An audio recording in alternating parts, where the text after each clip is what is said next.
ইদানিং একটি ভুয়ো নিউজ ইন্টারনেটে চলাফেরা করছে। দেবের কমেন্টে নিয়ে ভুয়ো নিউজ অতিরিক্ত চলে যাচ্ছে।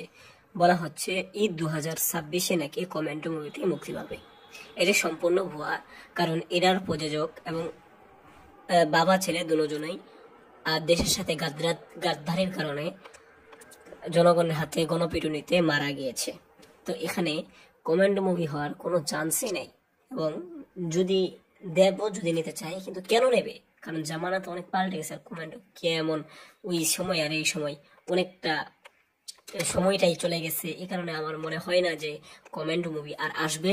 এবং কমেন্ট নিয়ে যেগুলো ভুয়া খবর ছড়ানো হচ্ছে সমস্তটাই মিথ্যা, বানোয়াট এবং সম্পূর্ণ মিথ্যা কথা। আপনারা এটা শিওর থাকুন। তো ধন্যবাদ পুরো ভিডিওটি দেখার জন্য, সাথে থাকুন। আরো নতুন নতুন ভিডিও পেতে আমাদের চ্যানেলটি সাবস্ক্রাইব করুন এবং পাশে থাকা বেল আইকনটি ক্লিক করতে ভুলবেন না। ধন্যবাদ।